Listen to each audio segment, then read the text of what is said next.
Hello guys, কেমন আছো সবাই? এটা আমার বেটা ফিশ ব্রিডিং থেকে বাচ্চা কীভাবে বড় করতে হয় সেটার পরের আপডেট। তো আমি একটা সেট আপ করে নিয়েছি। আমি মূলত যে ব্রাইন শিমটা অর্ডার দিয়েছিলাম সেটা চলে এসছে। তো এই দুদিন তো আমি ডিমের কুসুম খাইয়েছি, তো ব্রাইন শিমটা যেতে আসছিল না। তো ব্রাইন শিমটা চলে এসছে, তাই এবার আমরা ব্রাইন শিমটা কী করে ডিম থেকে হ্যাচ করে ব্রাইন শিম বার করতে হয় সেটার প্রসেসটাই দেখাচ্ছি ভিডিওতে। তো সবার ফার্স্টে একটা জলের বোতল এরকম কেটে নিয়েছি, বা তোমরা কৌটোও নিয়ে নিতে পারো। তার মধ্যে জল দিয়ে দিয়েছি, একটা এয়ার পাম্প দিয়ে দিয়েছি, আর এই যে কিছুটা রক সল্ট জলে দিয়ে দেবো। দিয়ে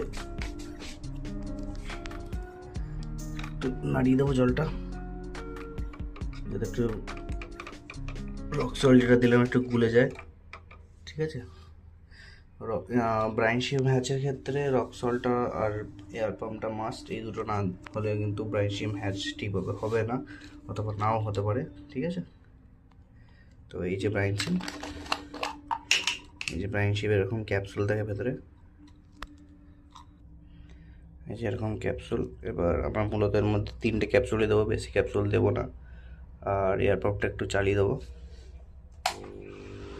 যেরকমভাবে এয়ার পাম্পটা চালিয়ে দেবেন, তাতে কী হবে, জলটা একটু গুলে যাক, বুঝলেন তো? এবার যে রক সল্টটা দিলাম, রক সল্টটা ভালোভাবে না করলে অসুবিধা হয়ে যাবে, তাই একটু এয়ার পাম্পটা চালিয়ে দিলাম যাতে রক সল্টটা গুলে যায়।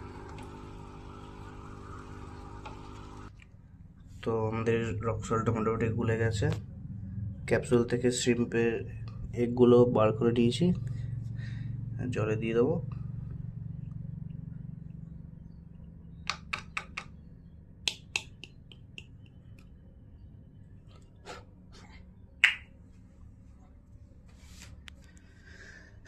একটু গুলিয়ে দিই যাতে এগুলো নিচে চলে যায়।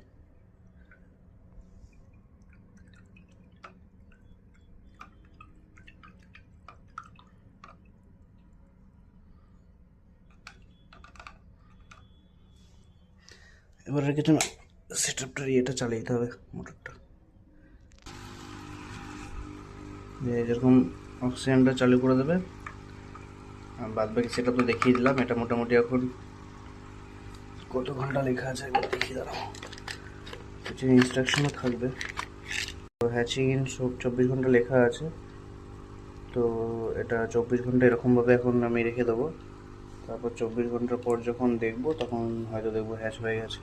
24 ঘন্টা পর তোমাদের আমি এটার আপডেট দেবো, ঠিক আছে?